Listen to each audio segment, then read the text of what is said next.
ഇത് കണ്ടോ, വലിയ വലിയ കല്ലുകൾ ബ്രദർ കണ്ടോ? ഈ കല്ലിനാണ് ഇവർ സസാങ് ദിരി എന്ന് പറയും. സസാങ് ദിരി എന്ന് പറഞ്ഞു കഴിഞ്ഞാൽ ബെറിയൽ സ്റ്റോൺ. ഇതിൻ്റെയൊക്കെ കീഴിൽ ഓരോ ആൾക്കാരെ ബെറി ചെയ്തിട്ടുണ്ട്. ഇത് ഹോ ആദിവാസികൾക്ക് മാത്രമുള്ള കഷ്ടമാണ്. അതായത് കർത്താവിൻ്റെ കഷ്ടം. ലാസറിനെ ഇവർക്ക് ഇതിൻ്റെ അടിയിൽ ആൾക്കാരുണ്ട്, ആൾക്കാർ അടക്കിയിരിക്കുന്നതാണ്. അപ്പം ഇവരുടെ കല്യാണത്തിന് അതുപോലെ എന്തെങ്കിലും പരിപാടിക്കൊക്കെ ആൾക്കാർ പിന്നെ നമ്മളെന്നാ സമ്പദം തേടിക്കൊണ്ട് വരുമ്പം ഇവരെത്ര പഴയതാണ്, ഇവരിവിടെ ഉള്ളതാണെന്ന് അറിയുന്നത് ഇവരുടെ ഈ ബെറിയൽ സ്റ്റോൺ നോക്കിയിട്ടാണ്. അതോ എവിടുന്നെങ്കിലും കെട്ടും പറിച്ച് വന്നവരാണോ, ഹിസ്റ്ററി ഇല്ലാത്തവരാണോ, നമ്മൾ പാരമ്പര്യമൊക്കെ നോക്കുകയല്ലേ.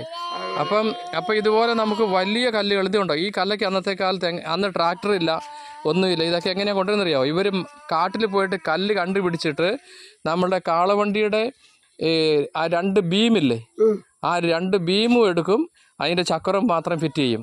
എന്നിട്ട് കാളയ്ക്ക് പകരം ആൾക്കാർ നിന്നിട്ട് ആ അതിൻ്റെ കാളവണ്ടിയുടെ ഗ്രില്ലും ആ മുകളിലേക്കുള്ളൊന്നുമില്ല. പണ്ടത്തെ കാളവണ്ടി അതിൻ്റെ 2 ബീമേൽ അതിൻ്റെ ചക്രം ഫിറ്റ് ചെയ്തിട്ട് അവർ ഇതെല്ലാം ലോഡ് ചെയ്തിട്ട് കൊണ്ടുവരും. ഇതൊക്കെ ഇവരുടെ കഷ്ടം അനുസരിച്ച്, ഇവരുടെ സംസ്കാരത്തിലെ ആചാരം അനുസരിച്ച് ഒരു 2 ആഴ്ചത്തെ പരിപാടിയാണ്.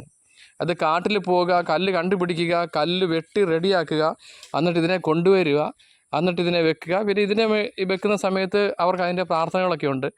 ഈ കസ്റ്റംസ് മുഴുവനും നമ്മുടെ ജോൺ ഡീനി father, the greatest guru of ഹോ പീപ്പിളിൻ്റെ ഹോ ഭാഷയിലെ പുസ്തകങ്ങളും ഗ്രാമറും എല്ലാം ഉണ്ടാക്കിയ അമേരിക്കൻ ജെസ്യൂട്ട്, അദ്ദേഹം ഇതിനെല്ലാം കത്തോലിക്ക രീതിയിൽ എങ്ങനെ വർക്ക് ചെയ്യണം എന്നുള്ളത് പ്രാർത്ഥനാ പുസ്തകത്തിൽ എഴുതിയിട്ടുണ്ട്. ബ്യൂട്ടിഫുൾ കസ്റ്റംസ് നമുക്ക്. അപ്പോൾ ഒരു കത്തോലിക്കതിനായി കഴിഞ്ഞ് കഴിഞ്ഞാൽ പ്രൊട്ടസ്റ്റൻ്റുകാരുടെ ഒക്കെ പ്രോബ്ലം കൊണ്ട് പറയാറുണ്ട്, നീ ക്രിസ്ത്യൻ ആയി കഴിഞ്ഞാൽ നിൻ്റെ ജാതി പോവും, അല്ലെങ്കിൽ നിൻ്റെ സംസ്കാരം പോവും. കത്തോലിക്കനായതുകൊണ്ട് അവൻ്റെ ആ ജാതി കുറയുകയല്ല, കൂടുകയാണ് ചെയ്യുന്നത്. കാരണം അവരുടെ എല്ലാ ആചാരങ്ങളും അവരെ ബാപ്റ്റൈസ് ചെയ്യുന്ന പോലെ ഈ ആചാരങ്ങളെയും ബാപ്റ്റൈസ് ചെയ്ത് നല്ല രീതിയിൽ പുസ്തകം എഴുതിയിട്ടുണ്ട്. ആ പ്രെയറൊക്കെ കേട്ട് കഴിഞ്ഞാൽ തന്നെ പ്രെയർ കേട്ട് കഴിഞ്ഞാൽ നോൺ ക്രിസ്ത്യൻ റിയലി തലയിൽ കയറുന്നതിനാണെങ്കിൽ അവൻ നമ്മളോടത്ത് കൂടും. അത്രയും നല്ല ഇതാണ്. അതാണ് ഇവരുടെ ബെറിയൽ സ്റ്റോൺ, സസാങ് ദിരി. ഇത് കണ്ടോ, ഈ കല്ല് തന്നെ എത്ര വലിയ കല്ലാണെന്ന് നോക്കി.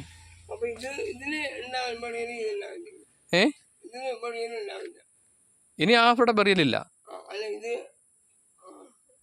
ഇത് ബെറിയൽ സ്റ്റോൺ അവരുടെ ഒരാൾ, അതിപ്പോൾ ആ മരിച്ച ഉടനെ കൊണ്ട് വെക്കണമെന്നില്ല. ചിലപ്പോൾ 5 കൊല്ലം 10 കൊല്ലം, ചിലപ്പം ഉടനെ തന്നെ ഇവരുടെ അടുത്ത് കാശുണ്ടാകുന്ന പോലെ. കാരണം ആ സമയത്ത് സർവ്വ ആൾക്കാരും ബന്ധുക്കളും ബന്ധുമിത്രാദികളും എല്ലാവരും വരും. അവർ 2 ആഴ്ചയോളം സെലിബ്രേഷൻ. ഇവർക്ക് മുഴുവൻ തീറ്റ കൊടുക്കണം, ഭക്ഷണം കൊടുക്കണം, പിന്നെ അവരുടെ റൈസ് ബിയർ, അവർ ഹണ്ടിയ എന്ന് പറയുന്ന ആ കുടിക്കുന്ന സാധനം കൊടുക്കണം. അങ്ങനെയൊക്കെ വെച്ച് നോക്കുമ്പോൾ ഭയങ്കര എക്സ്പെൻസീവാണ്. അപ്പം നമ്മളിവരോട് പറയും, നമ്മളുടെ ഈ സംസ്കാരം നമുക്ക് വേണം, അതുകൊണ്ട് നമ്മൾ ഒരു 2 ദിവസം കൊണ്ട് അങ്ങോട്ട് തീർക്കാമല്ലോ തീർക്കുക. അതുപോലെ ഇന്നത്തെ കാലത്ത് ട്രാക്ടറൊക്കെ ഉള്ളതുകൊണ്ട് നമുക്ക് എപ്പോഴും വേണമെങ്കിലും കല്ല് കൊണ്ടുവരാം.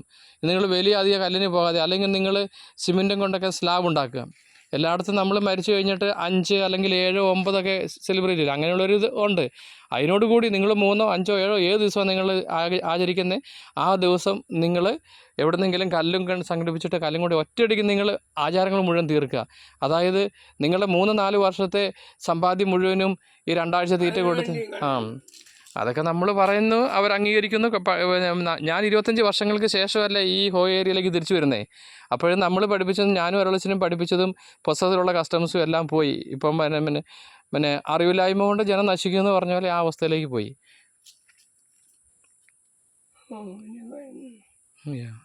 അച്ഛനെ കൊന്നതിന് ശേഷം നമ്മൾ ആദ്യം ഇവിടെ വരുന്ന സമയത്ത് കുർബാന ഏൽപ്പിക്കാൻ വരുമ്പം ഈ പുളിമരം ഒരു ചെറിയ മരമായിരുന്നു. ഇതിൻ്റെ ചുവട്ടിലിരുന്നിട്ടാണ് നമ്മൾ ആദ്യത്തെ കുർബാന ചെല്ലുന്നത്. ഇപ്പം നമുക്ക് ഈ മരത്തോടും ഈ സ്ഥലത്തോടും എല്ലാം നല്ല അറ്റാച്ച്മെൻ്റ് ഉണ്ട്. അതെ.